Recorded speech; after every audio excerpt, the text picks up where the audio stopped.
Rasululloh Ikrimaning yaqinlashib kelayotganini sezdilar.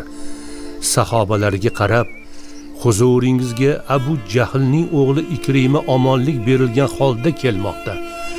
Uning otasini so'kmanglar, chunki mayitni so'kish tirik odamga ozor beradi, lekin mayitga yetib bormaydi dedilar. Rasululloh sallallohu alayhi va sallam xursandliklardan Ikrimani o'rinlaridan turib kutib oldilar va uni yonlariga o'tqizdilar.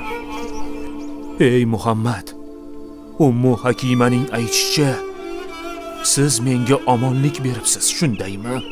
Rasululloh sallallohu alayhi va sallam ha, u rost aytibdi, sen omondasan dedilar.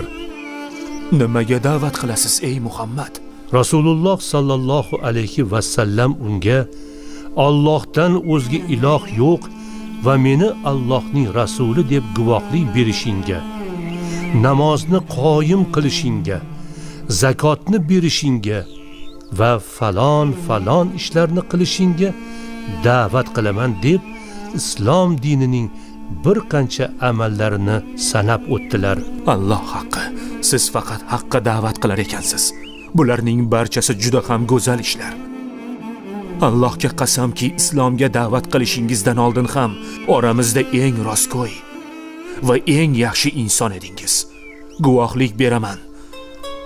Allohdan o'zga iloh yo'q va siz, ey Muhammad, Allohning bandasi va rasulidirsiz.